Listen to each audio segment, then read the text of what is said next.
Pusat Pelaporan dan Analisis Transaksi Keuangan atau PPATK ini mengungkapkan temuan ratusan triliun rupiah yang terkait judi online mengalir ke 20 negara di mana sebagian besar aliran uang berada di negara-negara ASEAN. PPATK pun juga telah memblokir ribuan rekening yang terlibat dengan judi online dari total 33,2 juta pengguna warga Indonesia. Mirisnya pemain judi online sebagian ini teridentifikasi adalah pelajar dan juga ibu rumah tangga. Lantas sebenarnya bagaimana mekanisme aliran uang judi online dan bagaimanakah wajah Indonesia jika jerat judi online kian merebak? Kita akan membahasnya dengan Ketua Kelompok Hubungan Masyarakat PPATK, Bapak M. Natsir Kongah. Halo, selamat sore Pak Natsir. Terima kasih untuk waktu Anda bergabung bersama kami di CNN Indonesia Newsroom.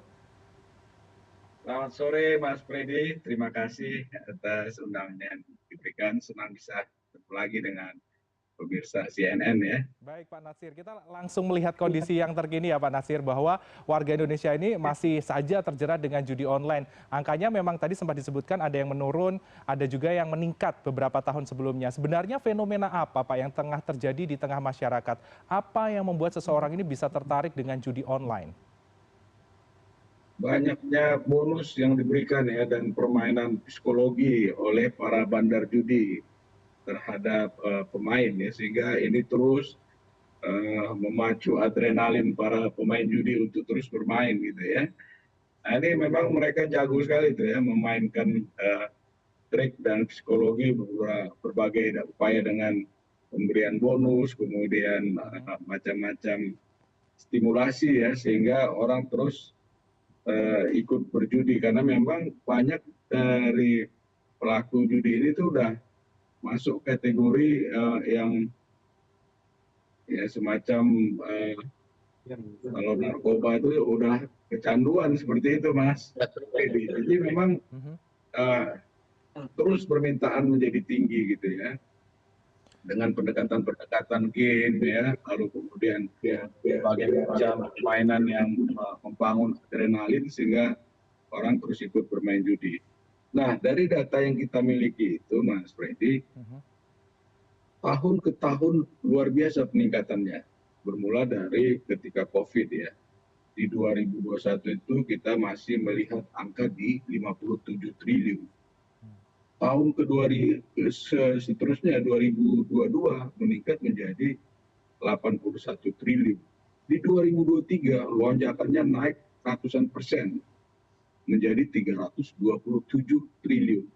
Dan di 2024 ini akumulasi itu totalnya menjadi 600 triliun. Dan ini luar biasa ya. Dari besarnya perputaran ini, masyarakat yang terlibat di judi online itu juga cukup besar. Ada 3,2 juta yang ada judi online. Dari yang bisa kita identifikasi ya. Mirisnya lagi Mas Freddy, 80% dari 3,2 juta ini adalah masyarakat kita yang di menengah bawah, artinya yang berpenghasilan rendah. Karena kita lihat dari situ uang yang digunakan untuk berjudi online itu di bawah 100.000, nah, seperti itu. Nah ini hal-hal ini kalau nggak cepat kita cegah dan kita berantas akan merusak tatanan kita berbangsa dan negara. Secara ekonomi ya, secara makro itu jelas ya, merusak dari perekonomian kita karena ini akan berdampak pada kesejahteraan masyarakat ya. Lalu dari sisi penerimaan keuangan negara dari sektor pajak itu akan hilang karena kan nggak terdeteksi oleh negara berapa uang dari judi online karena mereka nggak pernah melaporkan berapa hasil judi yang dia peroleh kan. Bahkan ada 5 triliun lebih itu uang yang mengalir ke luar negeri. Ya, ini yang mengalir ini yang jumlahnya juga fantastis yang tadi disebutkan sampai 600 triliun ya Pak ya, jumlah total dari sekian tahun. Itu akumulasi perputaran judi online. Tapi yang sudah kita identifikasi lari ke luar negeri itu ada 5 triliun. Seperti itu. Ini kan kalau tidak diberantas, dicegah dari sekarang, ini akan sangat merusak gitu ya. Baik dari sisi kita kesejahteraan masyarakat kita, juga secara ekonomi makro. Begitu Mas Freddy. Ya, tentunya ini bisa ada tindakan lebih, nanti kita akan membahas lebih dalam. Tapi sebenarnya kalau berbicara tentang aliran dana dari judi online ini sendiri, Pak Natsir, sebenarnya bagaimana sih Pak mekanisme aliran dana dari judi online ini berlangsung bisa mengalir ke sejumlah negara? Kalau dari catatan PPATK ini kan kurang lebih 20 negara dan sebagian besar adalah negara-negara ASEAN. Bagaimana mekanisme sebenarnya terkait aliran dana ini, Pak? Ya, jadi para pemain judi itu dikelola oleh para bandar ya, pada bandar yang kecil, kemudian mengalirkan uangnya ke bandar yang besar, lebih besar lagi, dan kemudian dialirkan lagi ke luar negeri. Nah, karena di Indonesia judi itu bagian dari tindak pidana ya, dan kan begitu getolnya ya penyidik kita menangkapi para operator judi beberapa waktu lalu, kemudian mereka berpindah ke negara-negara ya, di mana judi itu adalah kegiatan yang ilegal. Ya katakanlah ya, negara tetangga kita di ASEAN itu banyak dari sana itu mengoperasikan platform-platform judi online yang ada di Indonesia. Artinya pasarnya Indonesia, tapi judinya itu dimainkan dari luar negeri seperti itu. Ya, berarti maintenance-nya ini dari luar negeri, tapi apabila melihat untuk transaksi judi online ini sendiri pasti ada transaksi kan Pak ya? Transaksi ini tentunya melibatkan perbankan. Apakah ini memang bagaimana Pak ketentuan dengan kondisi perbankan yang juga istilahnya juga turut terlibat atau ambil bagian dalam proses transaksi judi online ini Pak Natsir? Sebenarnya adakah batasan-batasan yang bisa dilakukan untuk mencegah adanya transaksi ini?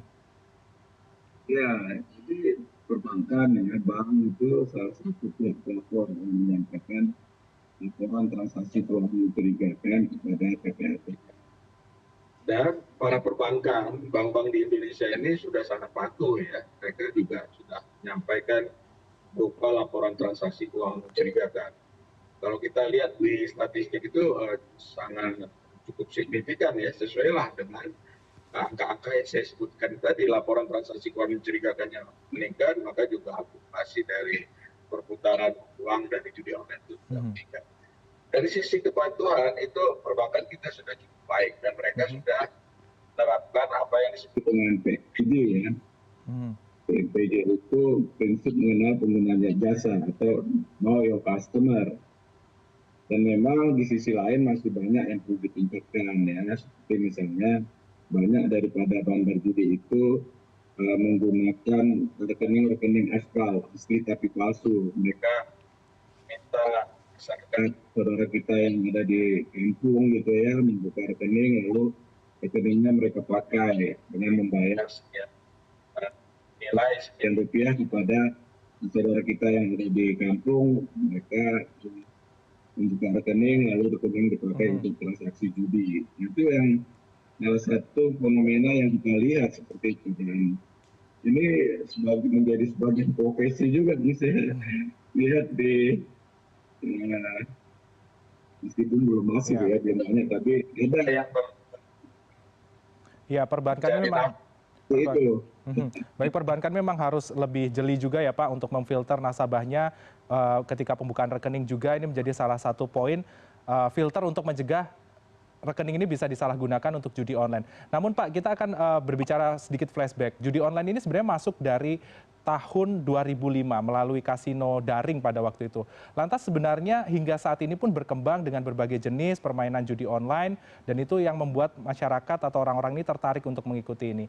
Dan masih ada terus berkembang bervariasi, bahkan Kominfo pun juga sudah memblokir ratusan ribu konten-konten yang berkaitan judi online. Lantas sebenarnya apa sih Pak kesulitan ataupun tantangan yang dihadapi oleh pihak pemerintah ataupun juga stakeholder terkait untuk memberantas judi online ini Pak agar tidak semakin membahana di Indonesia seperti itu Pak? Demand yang tinggi oleh masyarakat kita. Jadi seberapa besar pun semangat kerja keras dari pemerintah, kalau masyarakat secara luas masih terus berjudi, ini akan sulit karena memang juga para bandar itu juga lihai gitu, ahli juga gitu ya. Jadi intinya adalah bagaimana kolaborasi yang dilakukan oleh pemerintah dengan Satgas diinisiasi oleh Bapak Presiden, kemudian dijalankan oleh Bapak Menko Polhukam itu harus didukung ya sekuat mungkin ya, didukung seoptimal mungkin oleh masyarakat. Masyarakat jangan ikut lagi berjudi karena dampaknya buat mereka itu sangat luar biasa juga ya. Nah, saya tadi sebutkan bagaimana misalnya dari 3,2 juta pemain judi online itu 80% adalah berpenghasilan rendah, ya, di mana mereka mengeluarkan anggaran 100.000 untuk bermain judi. Katakanlah dalam sehari 1 sampai 3 hari seperti itu. Nah, kalau kita misalkan ya pendapatan satu keluarga cuma 200.000 lalu kemudian 100.000 untuk judi online, kan nggak cukup 100.000 untuk nafkah sehari-hari, belum lagi bayar listrik gitu kan.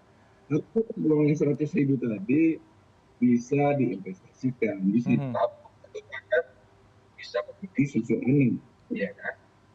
Kalau ini tidak segera baik mental oleh sebagian masyarakat kita ini, ya kita akan mengalami keguguran ya dari banyak hal ya. Tadi saya bilang kesejahteraan akan terganggu, ekonomi kita secara makro juga akan terganggu ya. Dan banyak hal lain ya, karena tadi juga bagaimana kita mengidentifikasi. Baik Pak Natsir. Berarti poinnya adalah memang kerjasama juga ya Pak, tidak hanya dari pemerintah ataupun juga stakeholder, tapi juga masyarakat. Ini juga harus lebih sadar, lebih jeli, meningkatkan literasi digital, lebih memahami bahwa ini potensi judi online ini justru bukan menambah kekayaan, tapi bisa menuju ke jurang kemiskinan. Demikian kurang lebih seperti itu ya Pak, dialog kita tentang hari ini terkait judi online. Tentunya bisa menjadi gambaran untuk masyarakat ya Pak Natsir. Pak M. Natsir Kongah, terima kasih sudah bergabung bersama kami di CNN Indonesia Newsroom. Selamat kembali beraktivitas dan sehat selalu Pak Natsir. Terima kasih Mas Pridi.